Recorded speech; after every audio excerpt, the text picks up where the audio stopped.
palestras deste dia, tá? Então eu vou passar para ele e ele vai dar o início.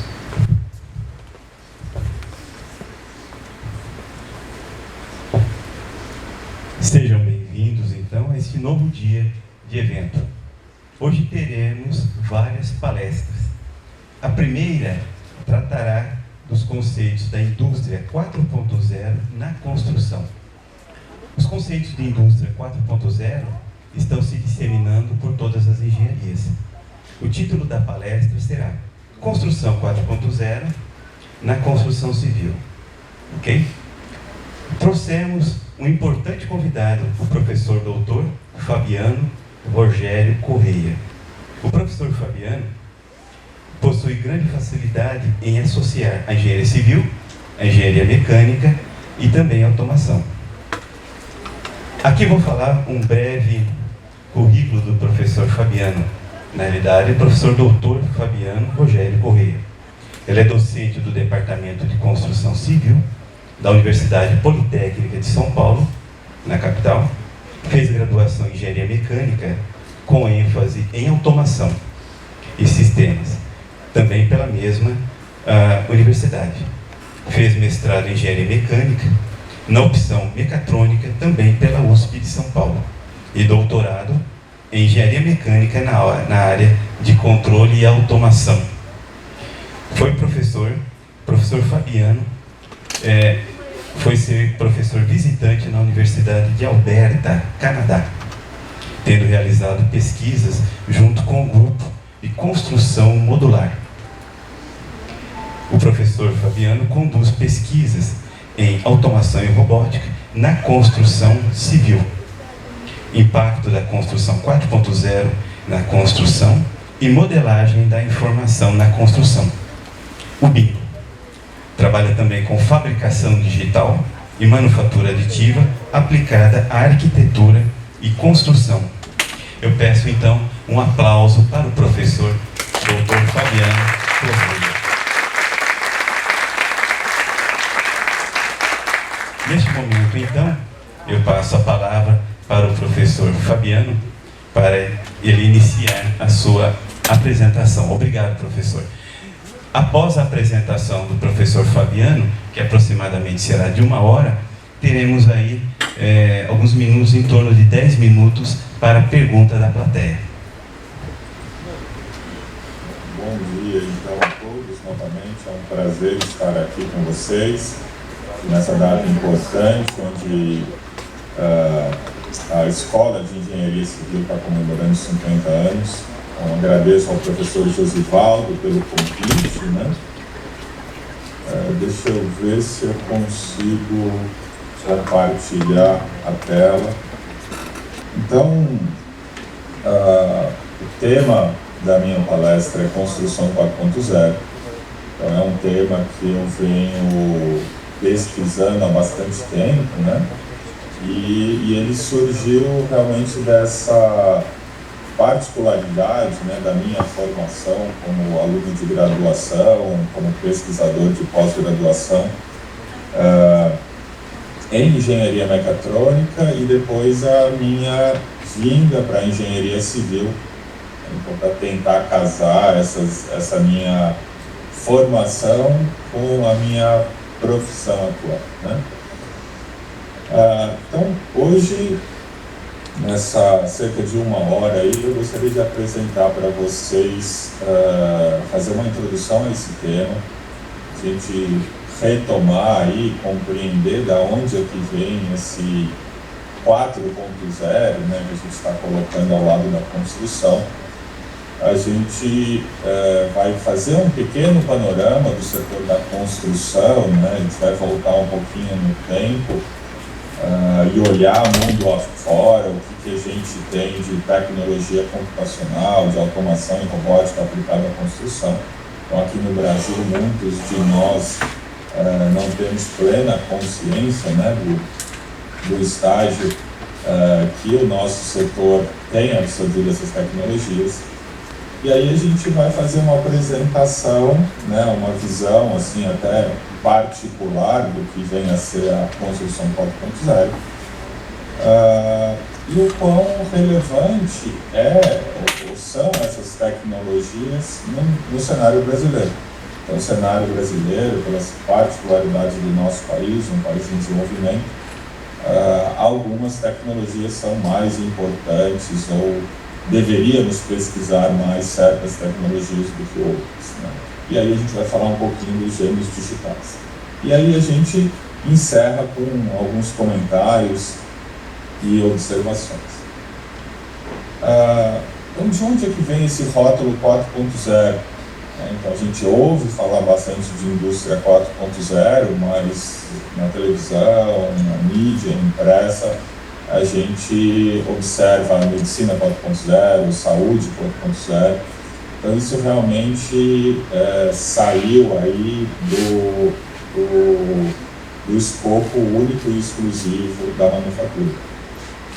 Mas ele faz menção a uma quarta revolução industrial, né? Então nós tivemos aí, mesmo que haja controvérsias, nós tivemos 4 revoluções industriais, onde a primeira realmente foi uma inovação nos sistemas de produção, né? A gente parte lá no final do século XVIII, começo do século XIX, com as primeiras máquinas a vapor, e a produção saindo ali de algo que era mais artesanal, de pequenos workshops para grandes fábricas, e essa transformação realmente mudou muito, não só as formas de produção, a indústria da manufatura por si só, mas também a sociedade. Trouxe vários benefícios, né? Muito do que a gente usufrui de bem-estar vem dessa revolução, mas também junto aí houve efeitos colaterais que a gente sente aí ao longo da história. Talvez menos importantes são essas outras, a segunda e a terceira. Realmente existem alguns pesquisadores que contestam, né, se foram efetivamente revoluções, né? Mas sem dúvida, a partir do momento que a gente começou a ir para uma fábrica e adicionar maquinário, com essa segunda revolução industrial, na forma de se organizar essa produção, com uma produção em massa, né? Usar mão de obra menos especializada, com uma tarefa bem específica, a gente começou a ter ganhos de escala, né? Então a produtividade cresceu tremendamente. A gente passou a usar eletricidade, isso tudo no final do século XIX, no meio do século XX. E esses avanços em produtividade, em qualidade do produto, né, foi aumentando cada vez mais a partir do momento que a gente começa a colocar um pouco de automação, né, começam a existir sistemas de controle e a gente cria ilhas de automação dentro do chão de fábrica, né? Então isso a partir da segunda metade do século XX começam a existir essas cadeias globais de produção, né? Parte da produção industrial migra de países desenvolvidos para países em desenvolvimento, onde a mão de obra é barata, e aí existe toda essa questão de logística de transportes. E por fim a gente chega aí, né, no começo do século XXI, com o surgimento de novas tecnologias, no que vem sendo chamado da quarta revolução industrial, que foi aí aventada principalmente pela Alemanha, mas todos os países do mundo, né, já enxergam, já tem planos aí para essa quarta revolução. Para a gente tentar entender mais rapidamente o que vem a ser essa quarta revolução, ou essa indústria 4.0, ele nada mais é do que uma continuidade do que veio a ser essas ilhas de automação que começaram a surgir dentro do chão de fábrica. Mas agora essas ilhas de automação, a gente chama de ilhas porque você conectava um pedaço, né? Existia lá, seja parte do processo, o processo de projeto, seja o processo de fabricação, seja uma máquina, né? Seja um setor da sua produção, e havia uma grande dificuldade de você fazer uma integração, seja vertical no empreendimento como um todo, né, na empresa como um todo, horizontal ao longo de todas as unidades de produção de fábrica. E essas tecnologias que foram desenvolvidas ao longo de décadas e hoje estão maduras, então, juntando diversas dessas tecnologias, hoje em dia vem sendo possível que a gente chegue nesse nível aí de integração, de sinergia, e a gente vislumbra uma fábrica inteligente, uma fábrica conectada. Então, tudo isso realmente é no contexto da indústria da manufatura. Mas, em 2016, o Fórum Econômico Mundial, né, extremamente importante, ele trouxe como tema essa quarta revolução industrial. E o professor Klaus Schwab, ele escreveu um livro também, que é vendido aí nas livrarias, acho que é uma leitura que eu recomendo, onde ele trabalha essa argumentação de que essas tecnologias não irão transformar apenas a indústria, mas todos os setores, né, a sociedade como um todo. Então, todas as formas de emprego serão transformadas, e a sociedade precisa realmente se preparar para essas novas tecnologias. Então, é um indicativo de que isso realmente, nessas tecnologias, aí, essa versão 4.0, é importante para todos, inclusive para o setor da construção, né? Então, mesmo que o setor da construção ainda seja artesanal, nós estamos falando aí de tecnologias computacionais, estamos falando de automação, de robótica, mesmo assim, elas irão, no futuro próximo, aí, realmente ser muito importantes. Por isso que a gente está aqui discutindo aí essas tecnologias. Então, mais controvérsias aí, né, de a gente identificar quais são efetivamente as tecnologias associadas à indústria 4.0. Aqui eu peguei uma, né, eu acho que independente da fonte que a gente usa, existe uma grande intersecção aí dessas tecnologias. Eu acho que esse exemplo é suficiente para que vocês tenham uma ideia do que a gente está falando.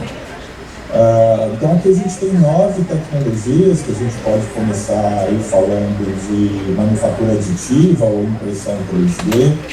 A gente tem a tecnologia da realidade aumentada, do Big Data, né, grandes quantidades de dados, em volume, em velocidade de aquisição desses dados, em variedade, né, tipos diferentes desses dados, seguidos de analítica de dados, feitas por inteligência artificial, né, então a inteligência artificial está aí dentro. A gente tem os robôs autônomos, né, então não apenas os robôs industriais que eram programáveis, hoje em dia eles têm programas que os deixam mais flexíveis, que eles conseguem interagir ali com os seres humanos. Nós temos robôs flexíveis também aí, então eles já são uma outra forma em termos de componentes mecânicos, pneumáticos dentro deles. Nós temos as simulações computacionais também, que estão cada vez mais importantes, que têm um papel central, eu entendo, nessas tecnologias, né? A gente tem toda a tecnologia computacional que permite a integração horizontal e vertical. A gente pode pensar em integrar a cadeia produtiva inteira dentro de um sistema computacional, onde você possa fazer uma melhor gestão. A gente tem a internet das coisas industrial, né? Então, a internet das coisas e a industrial, mas o conceito aí é muito parecido, então permite que qualquer equipamento, qualquer objeto, no fundo, possa ser inteligente e começar a comunicar entre eles e com nós, para que realmente a gente consiga entender melhor, em tempo real, conforme as coisas acontecem dentro de um sistema, né? a gente tem essa segurança cibernética, o blockchain aí dentro, né? Então, quanto mais você conecta os seus equipamentos, né? Imagina uma usina nuclear conectada à internet, então ela tá, onde você pode ligar, desligar, você pode otimizar os processos, tudo à distância pela internet. Então, sem dúvida, essa questão da segurança é importante, porque senão você está sujeito a que os hackers acabem destruindo e causando uma tragédia aí na sua usina, né? Então esse tipo de ataque já vem acontecendo e todo desenvolvimento de software e de cibersegurança é extremamente importante. A gente também tem a nuvem, né? A computação em nuvem, que permite, estando tudo integrado, que a gente não tenha necessariamente, seja na empresa, seja numa localidade em particular, de poder computacional suficiente, mas basta que eu acesse a internet e aí, com serviços de nuvem, abre-se um mundo tremendamente, quase infinito de computação, desde que eu pague realmente por esses serviços, né? Serviços como os do Google, da Amazon, da Microsoft, que nos dão acesso a essa computação. E aí favorece, eu não preciso investir na dessa infraestrutura, eu pago pelo serviço, então isso também tem um efeito disruptivo. Então, essas 9 tecnologias em particular que formam aí os pilares da indústria 4.0, eu posso afirmar a vocês que não só eu, mas como vários pesquisadores do mundo e empresas aí, construtoras, incorporadoras, já testaram, já fizeram protótipos, já entregam há anos atrás aí essas tecnologias, às vezes isoladamente, às vezes em conjunto com outras, mas a gente ainda está num terreno, eu diria assim, meio pantanoso, a gente não consegue extrair todo o potencial econômico dessas tecnologias, né? Então, a gente acaba investindo e ainda não vê inteiramente o retorno, né? Mas o que essa versão 4.0 faz para o setor da construção é destacar realmente a importância que a computação ou os computadores têm no setor. Um setor que normalmente é meio, tem uma aversão a essa parte computacional, né? E é algo que não acontece em outras engenharias, como engenharia elétrica, engenharia mecatrônica, né? Onde realmente a computação faz parte do nosso dia a dia. Os engenheiros pensam facilmente essas abstrações, incluindo posicionamento e assim por diante. Então, tanto os computadores quanto esse processo de transformação digital que também está acontecendo, né? Ele está ali em paralelo com o conceito de indústria 4.0. Então, um caráter assim meio precursor dessa construção 4.0, a gente tem que todos, imagino que todos vocês conhecem aí, é o BIM, né? Então a modelagem da informação da construção. Então não estou falando modelo da informação da construção, estou falando em modelagem, porque realmente é o ato de criar um modelo, então é um processo totalmente diferente que chega aí para o setor da construção e é cada vez mais importante, né? Então existe um fomento hoje em dia grande aí, até do governo federal, aí, da iniciativa pública, para que a prática do BIM seja cada vez mais comum, exigida, em qualquer coisa que seja mínimo pública, mas o setor privado também tem avançado. Mas vejam, né, a ideia é bem antiga, na década de 70, até os primeiros sistemas CAD, né, de desenhos 2D, onde se fazia só a documentação. Então a ideia do que hoje é o BIM, o pai do BIM, que é o Chuck Eastman, né, ele escreveu um artigo onde ele começou a colocar essas ideias. E a gente tem alguns primeiros programas de autoria BIM, apesar de não existir essa terminologia, em 86, né, com Dr. Jonathan Ingram, né? Então ele participou aí do desenvolvimento de uma sequência de softwares, esse RealCap, Sonata, Reflex, que foram realmente aí os protótipos do que ao longo do tempo acabou sendo esses softwares BIM que a gente tem hoje em dia, né? Então a gente não pode, no fundo, associar a construção 4.0 exclusivamente ao BIM, né? Porque ele é até anterior, em paralelo com o CAD, mas realmente nessa época o CAD é que entrou tanto na escritório de arquitetura quanto de engenharia, e a transformação que o BIM se deu ao longo de um tempo grande, conforme a tecnologia foi amadurecendo. Em termos de software, de apoio computacional, né, que novamente o BIM é um processo bem diferente, nós temos que ao longo do ciclo de vida, né, do ambiente construído, não só de edificação, como de obras de infraestrutura, a gente tem desde a concepção, do estudo de viabilidade, do projeto, do planejamento, da construção, da operação, eventualmente da demolição. A gente tem um conjunto muito grande de programas que conseguem trabalhar, eles permitem que você crie modelos da informação, esses modelos BIM, ele permite que essa informação que foi inserida uma vez seja transportada para outros programas, para outros profissionais.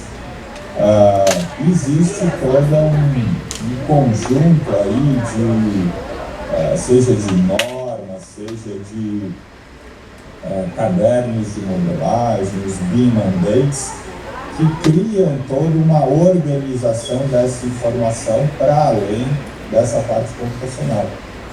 Mas antes de mais nada, o que esse processo ou prática do BIM faz, ele mostra para a gente, né, desde esse gráfico aí, que existe uma mudança de esforço, né? O esforço dos projetistas, né, tem que ser anterior, né, numa fase onde o impacto de decisões, de se encontrar eventuais problemas, eles não aconteçam durante a construção do canteiro de obra, mas sim ali na visualização do computador, num projeto colaborativo, onde, como exemplo, todas as disciplinas dentro de uma edificação, a parte da arquitetura, da estrutura, a parte dos sistemas prediais, são modelados em 3D, sobrepostos e são coordenados. A gente enxerga conflitos antecipadamente, resolve os conflitos, modela no computador uma versão 4D, né? Coloca a dimensão no tempo e avalia como pode acontecer a construção e quais são os empecilhos. A gente pode modelar o canteiro de obra, pode modelar as estruturas temporárias, como o canteiro de obras e todas as unidades de produção vão sendo transformadas ao longo do tempo. Então, realmente é uma parte que se apoia na visualização tridimensional dentro do computador para que as decisões aconteçam num tempo onde o custo é menor e é onde eu posso realmente mudar. Mas no fundo, o BIM ele ainda é um sistema, assim, vamos dizer, passivo, onde os profissionais sentam aí na frente dos computadores e começam a inserir dados ou informações, e esse modelo vai sendo construído e depois essa informação pode ser acessada, visualizada de várias maneiras, a informação pode ser filtrada, eu posso colocar processos automáticos aí, por essa questão de banco de dados, né, que a gente resgata as informações rapidamente, vincula uma informação na outra. Então, essa é a prática do BIM, onde volume, velocidade e variedade ainda está compatível com as restrições que as pessoas têm para lidar com as informações. Mas quando a gente se aproxima de uma construção 4.0, né, que é uma abordagem intensiva em dados, a gente começa a ter um volume, velocidade e variedade de dados ou informações que deixam de ser compatíveis com o ser humano e passam a ser mais compatíveis com a velocidade de uma máquina, né, de um computador. Então o ser humano passa a ter como apoio na tomada de decisão esses sistemas cada vez mais automáticos, onde ao invés de uma pessoa inserir dados e informações no modelo BIM, são sensores que estão espalhados, seja pelo canteiro de obra, ou seja, coletas de informação ao longo do processo de projeto, que são analisados por sistemas de inteligência artificial, de análise de Big Data, e que acabam tanto formando o modelo BIM, quanto usando o modelo BIM para outras atividades. Então, esses sistemas computacionais acabam varrendo um grande espaço de soluções, coisas que o ser humano não consegue fazer por falta de tempo, principalmente, né? Pelas restrições aí de tempo dos projetos. Então, esse cenário de pré-construção 4.0, né? Como é que a gente constrói esse cenário? A gente, sem dúvida, busca inspiração e aprende com o que vem sendo feito na indústria da manufatura.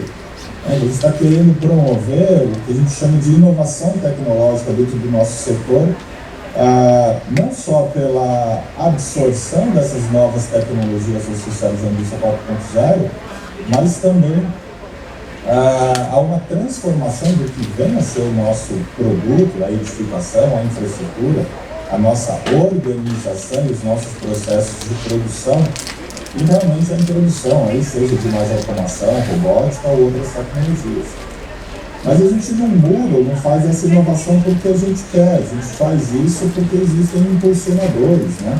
Então a gente precisa aumentar a produtividade, aumentar a sustentabilidade e cuidar mais da segurança do trabalho nos canteiros de obra, né? Então, esses são os grandes impulsionadores. Então, a inovação tecnológica, pré-construção 4.0, né? A gente vislumbra uma construção 4.0 onde há uma sinergia entre tudo, seja o produto que vai ser entregue, seja o processo de produção, sejam as tecnologias usadas para fazer a gestão ou fazer a produção, que elas se complementem, que haja uma integração. Então essas são palavras fortes aí para as versões 4.0. Então, sem dúvida, a gente tem o BIM aí como uma inovação tecnológica do processo e da tecnologia.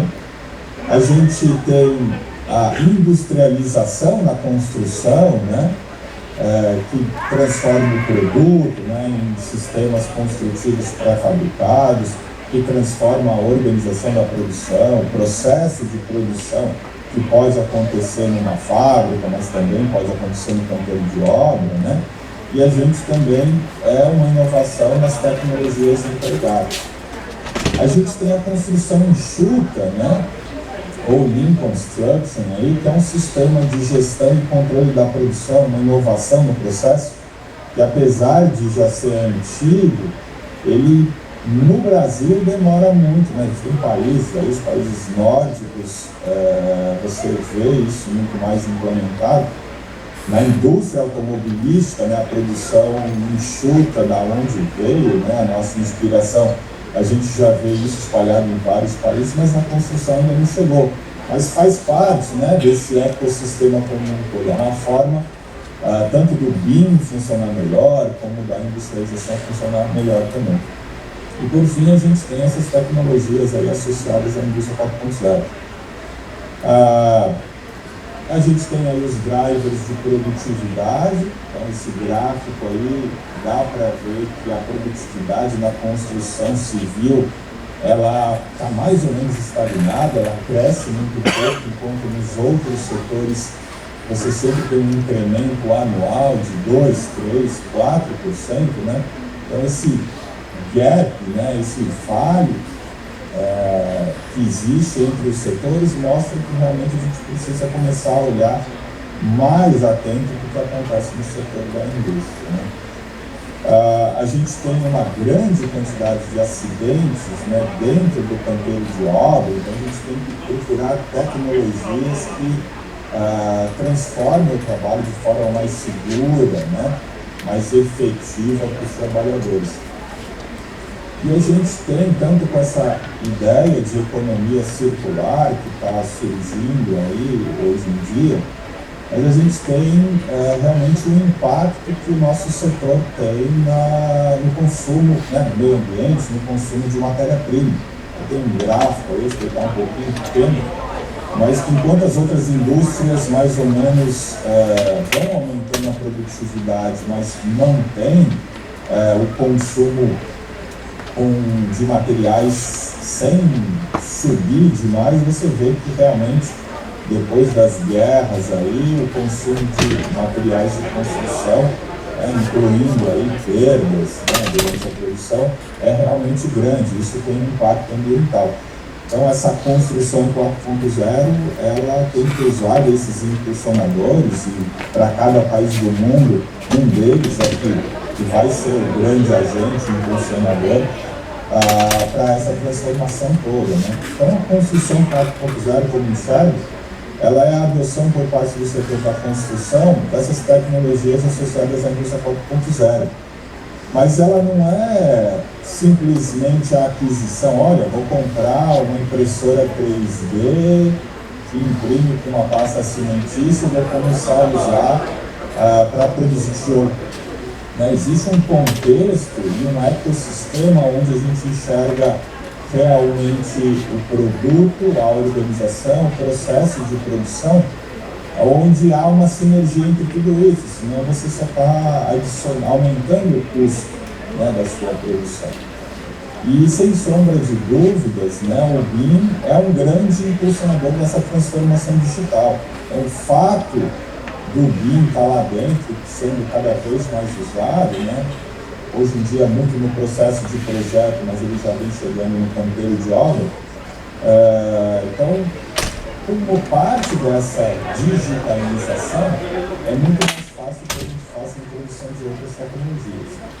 Então, quando a gente olha o mundo afora, aqui tem alguns exemplos de pré-fabricação de casas no Japão, mas desde a década de 60, né, o Japão realmente, pela falta de mão de obra, por ter uma população mais envelhecida, com poucos jovens que se interessam para entrar na área da construção, acham muito arriscado, eles começaram a transformar não só o produto, né, para casas modulares, quanto o processo de produção, né, no chão de fábrica, onde, igual se produz um carro, né, onde o chassi vai andando e as peças vão sendo colocadas.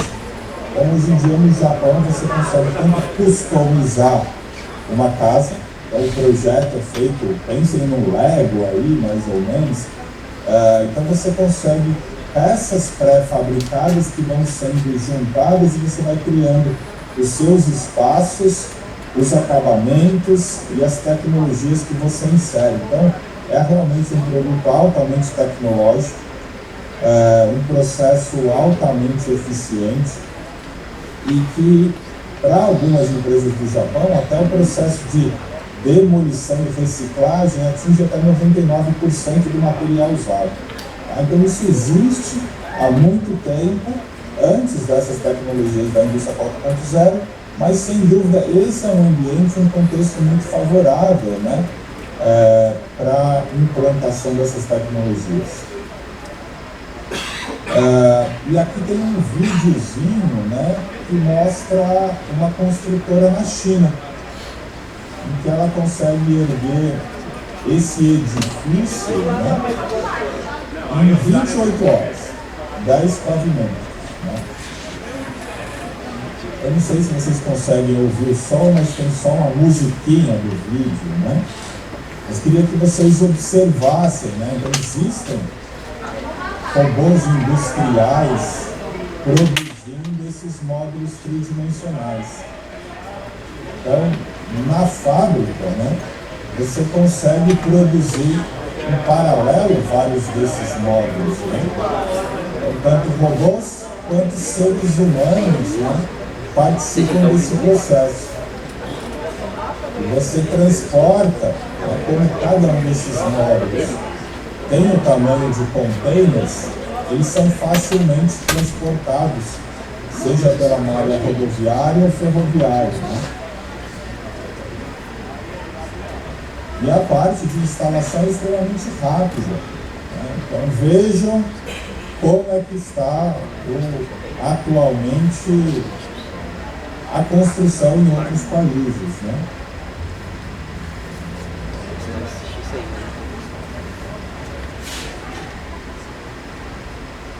A gente tem um reloginho do lado mostrando as horas, né?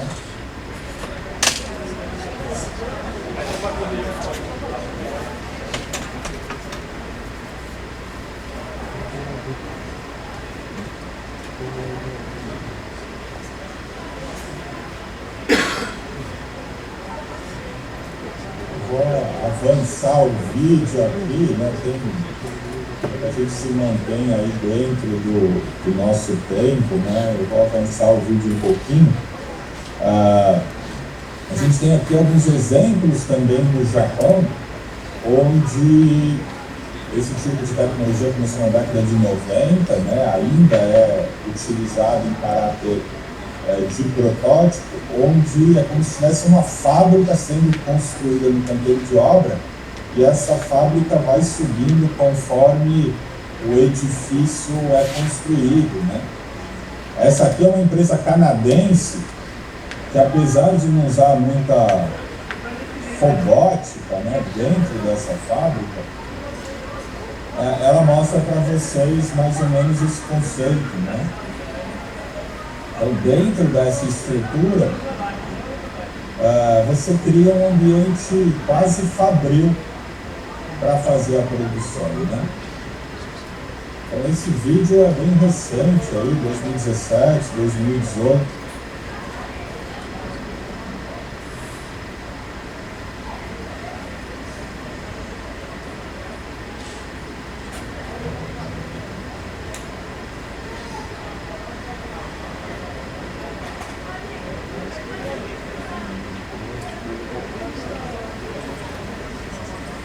Eu vou avançar também aqui. E a gente tem outras formas, né, que estão sendo afetadas por essas novas tecnologias, que é a automação robótica, né? Então a gente tem alguns robôs chegando ao canteiro de obra, e a gente também tem as grandes máquinas, né? Isso aqui é mineração, mas a gente tem testes já com máquinas, seja controladas remotamente, sejam totalmente autônomas, né? Então, esses veículos gigantes em Minas hoje em dia, ou até 10 anos atrás, eles já estão operando e trazendo aí muitos benefícios, né?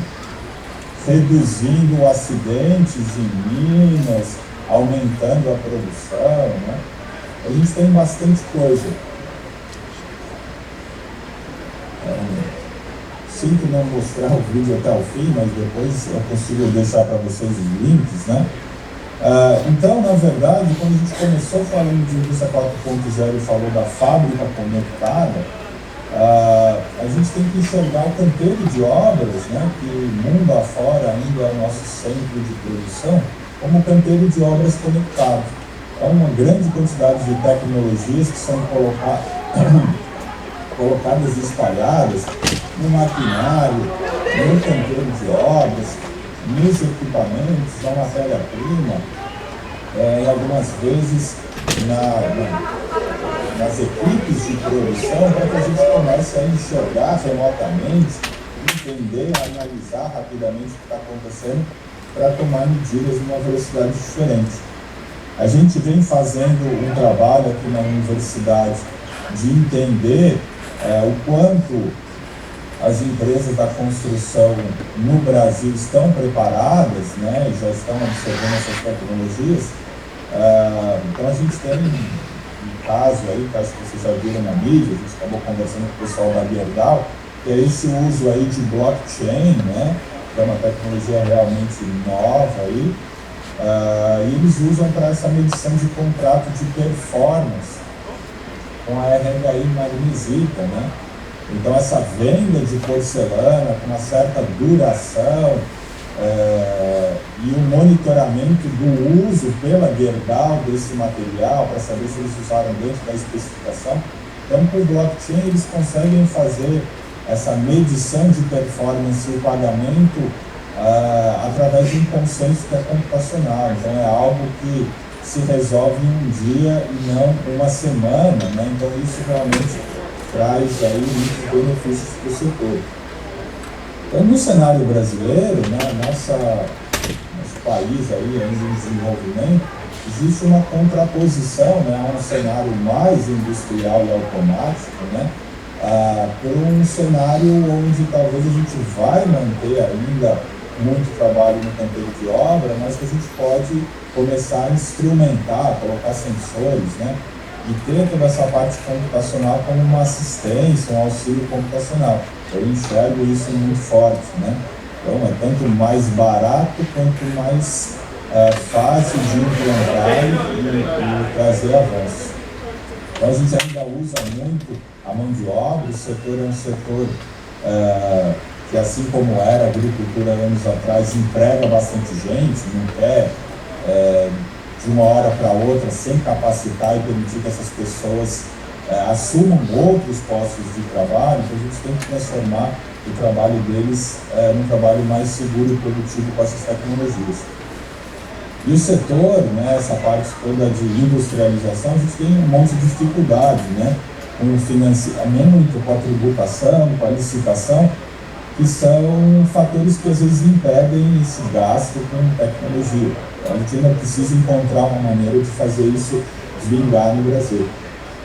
Mas eu particularmente enxergo que os gêmeos digitais podem ser aí a solução, né, para esse impasse, né? Então, os gêmeos digitais, a gente pode entender que começou a surgir aí na década de 70 com a NASA, com essa missão Apollo 13, né? E com essa grande quantidade de simuladores que eles tinham, porque você tinha uma nave no espaço, né? E eles precisavam de alguma coisa aqui na Terra para entender o que acontecia. Então, os sensores da nave lá no espaço mandavam informações para uma nave que até tinha aqui e outros simuladores. Então, os engenheiros aqui na Terra estavam fazendo vários estudos, tinham hipóteses, testavam. E assim eles conseguiram ajudar a trazer de volta todos os astronautas vivos, mesmo depois de ter estourado lá um tanque de oxigênio na nave. Então isso, de certa forma, é um precursor do que vem a ser o gênio digital, né? Em 2012, o professor Michael Greaves colocou essa ideia formalmente num curso de gestão do ciclo de vida do produto, e 20 anos depois disso, a gente já tem uma norma técnica que fala de gênio digital para a manufatura, né? Para o nosso setor da construção, provavelmente o setor de sistemas de gestão predial, ou sistemas de monitoramento da integridade da estrutura, são sistemas que vão absorver esse gênio digital com mais facilidade, né? A gente tem aí como exemplo de gênio digital essas turbinas, né? Então isso vem sendo aplicado há alguns anos pela GE, principalmente, para melhorar a operação e manutenção, né? Então você tem o produto real, a turbina funcionando, vários sensores mandando dados de funcionamento continuamente e programas computacionais que interpretam, analisam esses dados e proporcionam uma manutenção e uma operação mais otimizada e efetiva. Então, em vez de você dizer, olha, depois de um ano de operação você passa por uma manutenção. Não, agora eu consigo ver o quanto está sendo utilizado, se está utilizado adequadamente, com parâmetros bons. Então você passa a fazer uma manutenção preventiva, né? Então eles já têm aí uma economia de 1,6 bilhões de dólares com esse monitoramento remoto. e mais de 1,2 milhões de gêmeos digitais e equipamentos funcionando. Sem contar que eles têm aí mais de 330 templates para instanciar rapidamente esses gêmeos digitais, né? Então aquilo é um gêmeo digital do produto, assim como a gente pode ter um gêmeo digital de uma ponte, um gêmeo digital de um prédio. Mas a gente pode ter um gêmeo digital do processo de produção, né? Então já existe aí os gêmeos digitais do chão de fábrica, onde você analisa o layout, coloca um robô novo e enxerga o que isso impacta na produção, né? E a gente pode ter também, para o nosso setor, apesar de ser extremamente mais difícil, um gêmeo digital do tempero de obra. Vou pular o videozinho aqui para a gente chegar aí também nos pontos finais, não seguir muito o nosso tempo. A gente poderia ficar conversando a tarde inteira sobre isso, tem bastante coisa para apresentar. Mas então, a partir disso que eu apresentei aí para vocês, quer dizer que o setor da construção ele vai ser transformado por essas tecnologias associadas à indústria 4.0. Mas o que vem a ser essa construção 4.0 ainda é hoje uma incógnita. Eu apresentei uma versão para vocês provavelmente vão encontrar aí versões diferentes, né, do que vem a ser a construção 4.0, mas realmente para cada país vai existir um fator aí que vai impulsionar e que vai dar uma cara particular de como e quais dessas tecnologias vão realmente ser absorvidas e em que tempo isso irá acontecer. Então o Brasil pode seguir um caminho de desenvolvimento onde as tecnologias a serem adquiridas e implementadas são mais assistivas, né? Para que a gente promova uma melhoria no desempenho, da segurança do trabalho no canteiro de obra e uma redução do impacto ambiental no ambiente construído ao longo de todo o ciclo de vida, né? Que a gente tenha uma percepção melhor desses impactos inicialmente e depois isso melhora, né? Mas para que isso aconteça, a gente precisa aí investir bastante na formação de recursos humanos. Então, alguns empregos serão transformados, outros irão desaparecer, mas novos empregos serão criados, né? Então, a universidade aí, o curso de engenharia civil está fazendo 50 anos, então está na hora aí, vamos fazer igual a gente está tentando fazer aqui, várias universidades do mundo, de transformar os cursos de engenharia civil, né? Muitos estão começando esse processo de colocar a prática do BIM dentro da estrutura curricular, colocando uma ou outra disciplina, mas a gente precisa realmente transformar a estrutura curricular inteira. É muito difícil, né? Mas a gente precisa fazer essa tentativa. Mas a gente precisa também colocar outras disciplinas para aumentar a capacitação dos engenheiros civis, dos arquitetos nessa transformação digital. Isso é uma coisa que a gente sente falta bastante. É uma grande luta que eu tenho feito aqui, espero poder continuar fazendo, e é algo que eu queria aqui compartilhar com vocês. Então, no mais é isso, obrigado aí a todos por me ouvir durante esse tempo todo aí, e fico aberto aí a perguntas da plateia se a gente tiver tempo. Obrigado.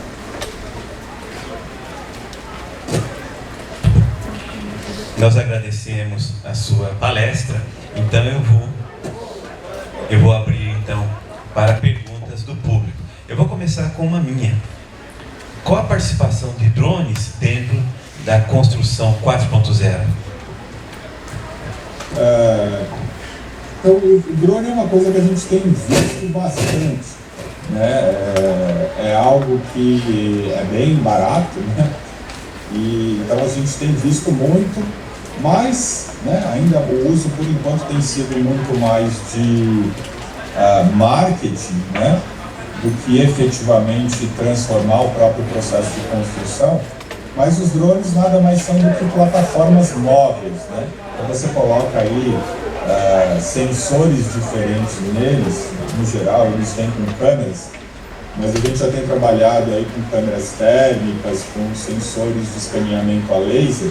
Então é uma forma de você rapidamente capturar informações para reconstruir tridimensionalmente a partir de imagens ou mesmo do laser, o estágio atual, a evolução das frentes de trabalho, o quanto a edificação está atrasada ou avançada em comparação com o modelo Lean. Então, sem dúvida, é uma plataforma que vai ser cada vez mais usada. A autonomia ainda é pouca, né? Desde cerca de 30 minutos esses drones mais baratos, mas a gente vê alternativas, né? Existem aqueles cachorros robóticos que também são plataformas, mas aí terrestres, de trazer esses sensores para o controle de obra. Oi. Professor, eu gostaria de saber o quanto as instituições de ensino podem contribuir para essa indústria 4.0. Não, elas têm, obrigado pela pergunta, elas têm um papel fundamental. Tá? Talvez a universidade ela tenha uma inércia grande assim, na capacidade de transformar os cursos.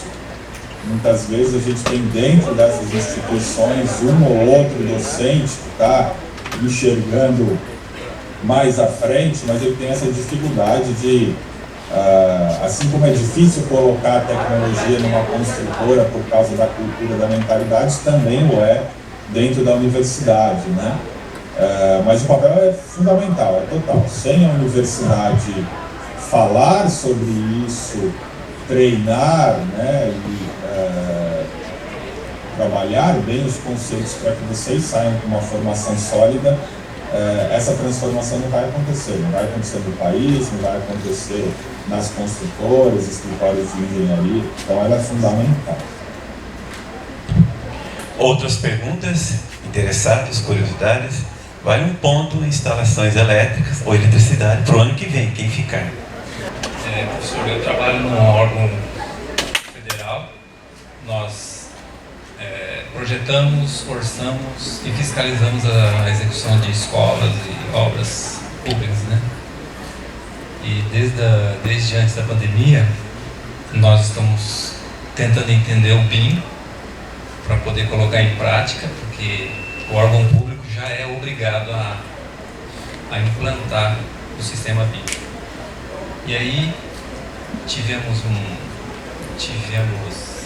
webconferências com fornecedores, né, das plataformas, e a equipe de engenharia ainda está tendo dificuldade de entender qual seria o nosso primeiro passo. Tem que escolher a plataforma, tem que escolher os softwares, como que nós vamos fazer isso, precisa ser licitado. Então, a gente está tendo uma dificuldade nesse sentido, sabe? Porque tem fornecedor que promete muito, né? Mas, na verdade, na prática, a gente não está conseguindo dar esse primeiro passo. Aí, a informação que nós temos, porque eu sou do Instituto Federal de Mato Grosso do Sul. Aqui é a Universidade Federal de Mato Grosso do Sul. Conversando com os colegas aqui da universidade, eles já estão mais adiantados que nós. Já escolheram uma plataforma, já contrataram uns softwares de uns fornecedores e outros softwares de outros fornecedores, mas parece que a coisa não está integrada também. Aí eu gostaria de aproveitar essa oportunidade, com a sua presença aí, de poder dar um norte para a gente iniciar esse processo. Obrigado. Tá bom. Obrigado aí pela pergunta, pelo problemão que você jogou no meu colo. Mas sem dúvida, eu acho que o que vocês estão passando, várias instituições, universidades, prefeituras, órgãos de fiscalização estão passando, passaram ou vão passar, né? Existe talvez aí um conflito de interesses, né? Existe todo esse mercado da comercialização de programas de autoria BIM, né? E existe também, acho que algumas licitações iniciais em BIM, elas não foram felizes, porque muitas vezes eles solicitavam modelos BIM em formatos de arquivos proprietários, né? Então, assim, realmente num mercado que você tem várias soluções, softwares que fazem coisas diferentes, é preciso entender realmente o papel de cada player aí nessa situação. Claro que existe um formato de dados abertos, né, conhecido como esquema de dados IFC, ou os arquivos IFC, né? Industry Foundation Classes. E existe a Building Smart por trás desse esquema de dados, que hoje em dia é uma norma ISO, né? Então, conforme as legislações vão amadurecendo, tem que começar a forçar todo mundo a entregar esse modelo aberto. Tendo esses modelos abertos, grande parte do setor que vai apenas controlar, né, a partir das informações dentro do modelo BIM, fazer algumas avaliações prévias aí, eles poderiam usar até softwares gratuitos para que ele pudesse visualizar e manipular essa informação. Mas, sem dúvida, enquanto isso não acontece, então é preciso entender o que o que vocês aí do Instituto Federal vão precisar fazer. Provavelmente vocês vão receber aí modelos, se vocês querem trabalhar, vocês vão precisar criar modelos BIM, vocês precisam de uma plataforma. E aí tem que ver, depois entidades educacionais, elas conseguem parcerias com alguns grandes fabricantes de software. Mas eu entendo que a gente precisa ainda amadurecer bastante e migrar para um sistema aí que não fique lesando cada vez mais o poder público, né? Que está querendo só controlar melhor. E aí vai acabar adicionando aí tanto em treinamento quanto aquisição de licenças, que hoje em dia são assinaturas, né? De softwares que muitas vezes eles nem vão precisar. Então, assim, é um ponto... não tem uma solução simples, fácil, é uma coisa que ainda está num período de transição, mas eu acho que vocês podem encontrar aí, conversando com outros colegas que passaram por isso, de outros estados, cidades, tem várias pessoas em São Paulo aí que já passaram por isso, tem palestras que estão na internet falando disso, talvez possa ajudar melhor a vocês. Mais uma pergunta então para nós encerrarmos esse momento. Eu posso escolher, professor, lá na aula eu escolho, eu que faço a pergunta, tá? Posso escolher então? Quem você indica? Crueldade, né? Pessoal, mais alguém interessado em fazer pergunta? O professor quer fazer? Bom, professor, pelo jeito, nesse momento, o pessoal não domina ainda o assunto BIM totalmente. E mais para frente haverão outras perguntas. A gente vai conversando, inclusive com engenharia biomédica, tecnologia assistiva, coisa prévia inteligente, tá? Nós agradecemos muito a sua disposição para essa palestra. Muito obrigado mesmo pelo tempo que o senhor dedicou a nós aqui. Vamos dar mais uma salva de palmas aí.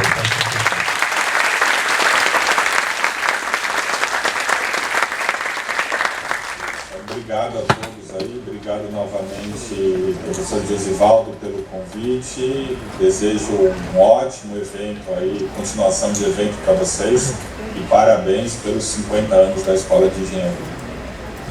Obrigado, professor.